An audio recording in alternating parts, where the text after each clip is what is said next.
All right, folks. Look, I say this again and again and again. You can't make this stuff up. The craziness of what we're actually seeing right now in the Middle East is so in line with what I believe the scriptures say is going to happen. It's not even funny. And there's one dynamic in the midst of everything that's been going on with Iran and the United States and Israel that I have not spent the time to really talk about or discuss, and that is the horrible decisions that the Biden administration has made with respect to Israel. Now, a lot of people will say, well, they haven't made all these bad decisions. They're just very mild decisions that really don't affect Israel directly. Oh, no.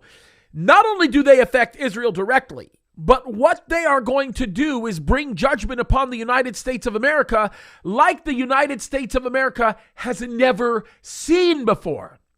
Now, some of you might say, well, James, what kind of decisions has President Biden made that are so bad, or his administration that are so bad that it dramatically affects Israel and violates what we understand to read in Genesis chapter 12, verse 3? Okay.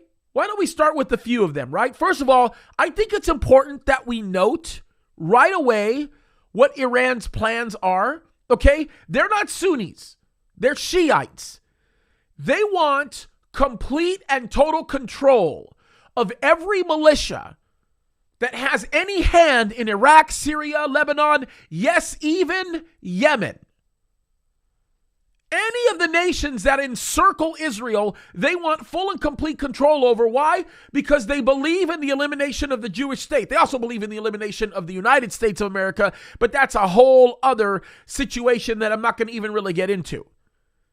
But going back to the disaster that is the Biden administration policy, it is unbelievable what they have done in favor of Tehran, in seeking and desiring abhorrent ideas and ideals, even at the forsaking of the United States of America.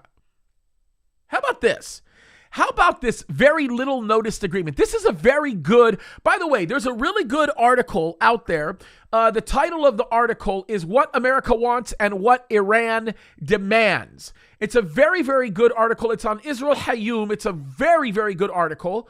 And some of the ideas that I'm sharing with you really are not new. They're just very obvious. And this article talks about it very, very well. But one of the first items that it says in this article that it brings up, and we've talked about it, so it wasn't little noticed by us. But one of the first items that it said with respect to one of the bad Biden administration decisions was this little noticed agreement with South Korea to permit the unfreezing of at least $1 billion, folks. Yes, $1 billion in Iranian assets after Iran hijacked a South Korean ship.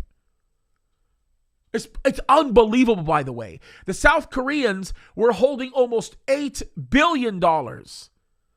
And the mullahs used some of that money to pay the people in the United Nations to have voting privileges restored. I'm not even going to get into the insanity of that. But you can thank Joe Biden for that nonsense. This is one that we've talked about on multiple occasions. I've done at least 3 or 4 videos of this. But the second was removing the terrorist designation from the Iranian proxies that are trained Houthi rebels in Yemen. Now, we know this. We've talked about this. I've done several videos on this. You can go back and you can look at this where I've talked about the significance of the Houthis, the Yemenis Houthis, and what they're doing to Saudi Arabia and what it actually means. It's pretty ugly.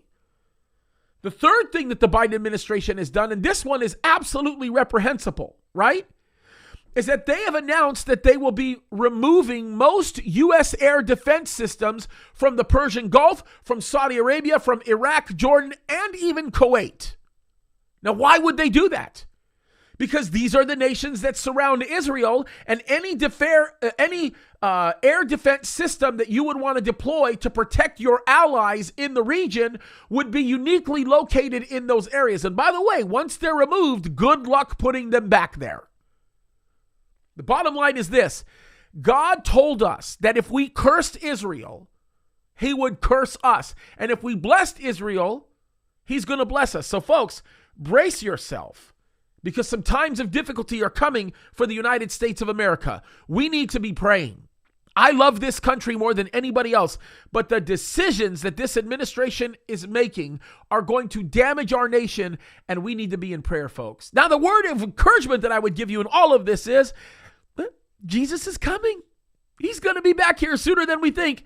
And so that's the part that we should hold fast to, understanding that he's in the midst of all of this and he's coming soon for his church. Until then, we need to be praying for the Jews. It's so important that we pray for them. They are God's ancestrally chosen people. Folks, we need to stand by them, and we need to respond in a way that continues to show our support for them, especially through our votes.